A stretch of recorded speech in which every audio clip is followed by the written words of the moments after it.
अस्सलाम वालेकुम व्यूअर्स, मैं हूं मुबशर अहमद मलिक अपने यूट्यूब चैनल फाइबर मास्टर पर एक बार फिर आपकी खिदमत में हाजिर हूं।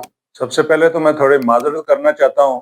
मैं अपनी कुछ पर्सनल कमिटमेंट्स और प्रोफेशनल कमिटमेंट्स की वजह से मैं वीडियो नहीं बना सका था, तो अब मैं वापस आ गया हूं। अब मैं इंशाल्लाह अपनी वीडियोस अपलोड करता रहूंगा। तो आज मैं अपने लेक्चर सीरीज का लेक्चर नंबर 4 पे आपसे डिस्कस करूंगा।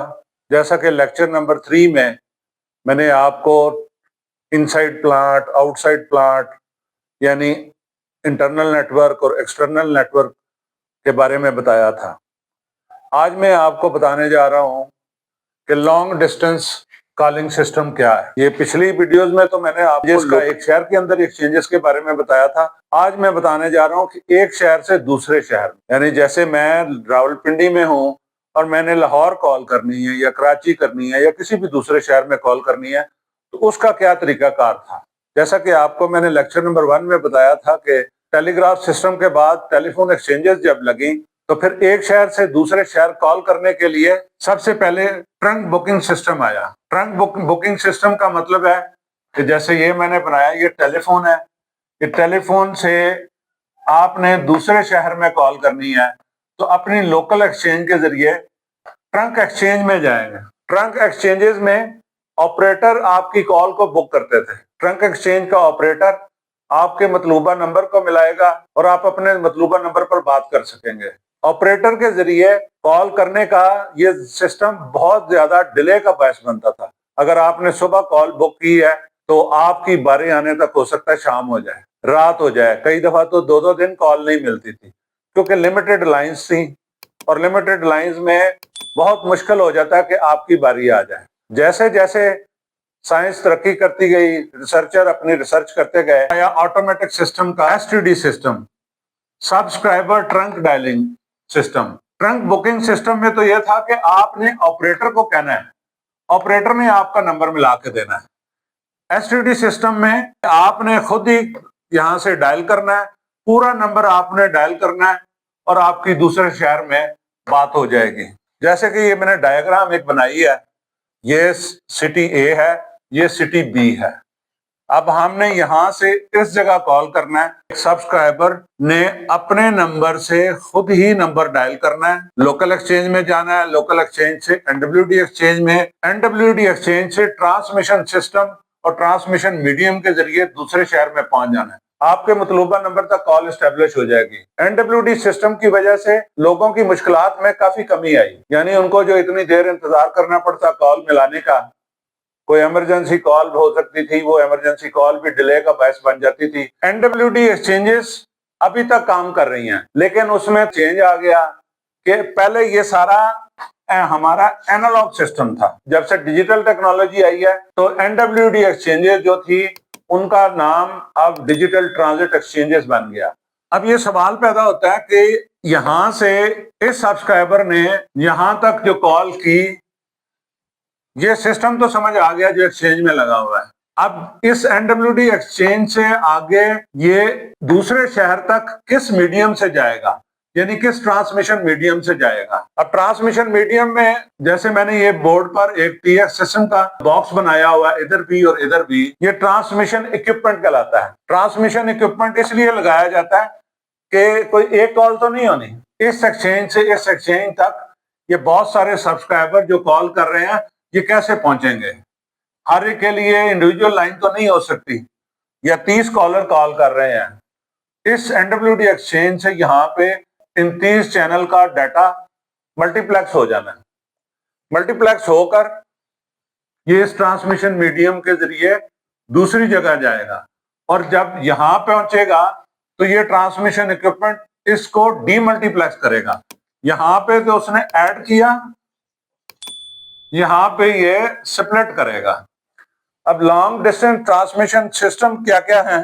Coaxial cable system, analogue microwave system और जो सबसे जदीद ऑप्टिकल फाइबर सिस्टम। ये दोनों सिस्टम, कोएक्सियल केबल और माइक्रोवेव, ये एनालॉग सिस्टम कहलाए जाते थे। कोएक्सियल केबल सिस्टम जो है ये इसमें ये स्टेशन ए से ये बी तक, ये लंबा फासला, जो इतना फासला है कि ये कोएक्सियल اتنے لمبے فاصلے تک نہیں چلائی جا سکتی، ایک سرٹن ڈسٹینس تک ہی وہ ٹریفک کو یا سگنل کو ٹرانسفر کر سکتی ہے۔ اس سگنل کو ہیلتھی حالت میں یہاں سے بی اسٹیشن تک پہنچانے کے لیے درمیان میں ریجنریٹر ریپیٹر لگائے جاتے تھے۔ اے اسٹیشن کا سگنل بی اسٹیشن تک اسی کوالٹی میں پہنچے یا اس کوالٹی کے قریب قریب پہنچے۔ جب کوئی پروجیکٹ شروع کیا جاتا ہے، کچھ چیزوں کا تو خیال اس پروجیکٹ شروع ہونے سے پہلے کیا جاتا ہے، اور کچھ چیزیں ایسی ہوتی ہیں جو پروجیکٹ کے بعد پتہ چلتا ہے کہ اس کی خامیاں کیا ہیں اور اس کی خوبیاں کیا ہیں۔ اب جیسے میں نے آپ کو کویکشل کیبل کا بتایا، کویکشل کیبل یعنی روڈ کے ساتھ ساتھ کیبل کھدائی کر کے ڈالی جاتی تھی۔ اب اس کا سب سے بڑا پرابلم یہ ہوتا تھا کہ کوئی ڈیولپمنٹ ورک ہو رہا ہے تو کوئی کیبل کاٹ گیا، جب کیبل کٹ گئی پھر اس کو ڈھونڈنا کہ کدھر سے کیبل کٹی ہے، اس کو ریپیئر کرنا، اس میں گھنٹوں لگ جاتے تھے۔ اب گھنٹوں تک کمیونیکیشن میں بریک آ جانا ایک بہت بڑا مسئلہ تھا، کیونکہ یہ ریپیئر کرنا اتنا جلدی کا کام نہیں تھا۔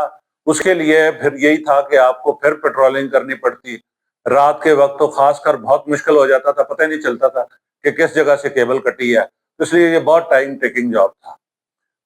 تو اس پریشانی کو، اس مشکل کو کے لیے کویکشل کیبل کے ساتھ مائکرو ویو سسٹم کی انسٹالیشن بھی شروع ہو گئی۔ مائکرو ویو سسٹم میں یہ فائدہ تو ضرور تھا کہ اس میں جس طرح کویکشل کیبل کٹ جاتی ہے، اس طرح مائکرو ویو میں ڈسٹربنس نہیں آ سکتی، کوئی مائکرو ویو کو کاٹ نہیں سکتا جب تک کہ وہ ٹاور کو نہ اکھاڑ کے لے جائے یا ٹاور پہ اینٹیناز کو نہ پرابلم کوئی آ جائے۔ مائکرو ویو سسٹم سے ٹیلی کمیونیکیشن نیٹ ورک میں اور لانگ ڈسٹینس کالز میں بہت زیادہ سہولت آ گئی کہ کمپلینٹس، لوگوں کی کمپلینٹس بھی کم ہوئی۔ اب یہ دونوں سسٹم کویکشل کیبل اور مائکرو ویو، ان کی بھی کیپیسٹی بھی ایک لمیٹڈ کیپیسٹی تھی۔ وہ کہ مائکرو ویو کے آنے کی وجہ سے ایک تو الٹرنیٹ میڈیم مل گیا۔ جب مائکرو ویو سسٹم آیا تو پھر یہ کہ 50% ٹریفک کویکشل کیبل پر چلتی تھی اور 50% مائکرو ویو پہ۔ تو مائکرو ویو سسٹم میں سب سے بڑا یہ مسئلہ تھا کہ ویدر ایفیکٹ جو ہے وہ مائکرو ویو سسٹم کو ڈسٹرب کرتا تھا۔ اینالاگ سسٹم کی کمیاں، خرابیوں کو مد نظر رکھتے ہوئے آپٹیکل فائبر کیبل سسٹم کا آغاز ہوا۔ 1985 میں آپٹیکل فائبر سسٹم پاکستان کے 3 شہروں میں سب سے پہلے تجرباتی طور پر لگایا گیا۔ اسلام آباد سے راولپنڈی 2 ایکسچینجوں کے درمیان، لاہور میں 2 ایکسچینجوں کے درمیان اور کراچی میں 2 ایکسچینجوں کے درمیان آپٹیکل فائبر کیبل سسٹم لگایا گیا۔ اس پر جیسے جب میں نے یہ بتایا ٹرانسمیشن اکوپمنٹ، مکس اکوپمنٹ، یہاں پہ جو مکس اکوپمنٹ تھا وہ ڈیجیٹل مکس استعمال ہوا۔ اس کی کیپیسٹی تھی 34 میگا بٹ پر سیکنڈ، یعنی 480 channel. Optical fibre system basically digital technique ہے۔ اب سوال یہ پیدا ہوتا ہے کہ یہ اینالاگ سے، کیونکہ ہمارا نارمل وائس جو ہے یا جو ہم بولتے ہیں یہ سارا اینالاگ سگنل ہے، یہ اینالاگ سگنل سے ڈیجیٹل میں کیسے کنورٹ ہوا، اس ڈیجیٹل سگنل کو پھر آپٹیکل میں کیسے کنورٹ کیا گیا۔ تو سب سے پہلے اس کی بیسک جو ہے، جو فنڈامنٹل آف ڈیجیٹل ہے، وہ ہے پی سی ایم۔ پی سی ایم کا مطلب ہے پلس کوڈ ماڈولیشن، کہ پی سی ایم سسٹم سب سے پہلے آپٹیکل فائبر کیبل سے بھی پہلے اب پی سی ایم سسٹم کا آغاز ہوا۔ پی سی ایم سسٹم بھی تقریباً 1985 کے مڈ میں پاکستان میں لگنے شروع ہو گئے۔ 30 چینل پی سی ایم سسٹم انسٹالیشن شروع ہوئی۔ اب میں پی سی ایم کے بارے میں آپ کو اگلے لیکچر میں بتاؤں گا، پی سی ایم، اور کیونکہ میرا پسندیدہ سبجیکٹ اب پی سی ایم اور آپٹیکل فائبر، یہ اب اگلے لیکچر سے شروع ہوگا۔ اس میں تو میں آپ کو بریف آئیڈیا ہی دیتا رہا ہوں ان چیزوں کا، کیونکہ یہ ساری اب ایبسلیٹ ہو چکی ہیں۔ اب رہ گیا ہے تو آپٹیکل فائبر رہ گیا یا ڈیجیٹل ٹیکنیک رہ گئی ہے۔ تو اب آج کا میں لیکچر یہاں تک ہی ختم کرتا ہوں۔ انشاءاللہ اگلے لیکچر میں آپ کو میں ڈیجیٹل ٹیکنیکس، پی سی ایم سسٹمز سے لے کر آج تک کی جو ترقی ہوئی ہے، پھر اگلے لیکچرز میں یہ چیزیں میں بتاؤں گا۔ تو آج میں اپنے اس لیکچر کا اختتام کرتا ہوں۔ امید ہے آپ کو اس لیکچر میں کچھ معلومات ملیں گی، کیونکہ اس سے آپ کا کانسیپٹ کلیئر ہوگا کہ ٹیلی کمیونیکیشن ہے کیا چیز۔ امید کرتا ہوں کہ آپ کو میری یہ آج کی ویڈیو پسند آئی ہوگی۔ اگر آپ کو میری ویڈیو پسند آئی ہے تو میری ویڈیو کو لائک بھی کیجیے اور شیئر بھی کیجیے، اور میرے چینل فائبر ماسٹر کو بھی سبسکرائب کر لیں، اور بیل آئیکن کا بٹن بھی لازمی پریس کر دیجیے گا تاکہ میرے آنے والی ویڈیوز کی نوٹیفیکیشن آپ کو بر وقت مل سکیں۔ اپنا اور اپنے گرد و نواح کے لوگوں کا خیال رکھیں۔ آج تک کے لیے اتنا ہی۔ اللہ حافظ۔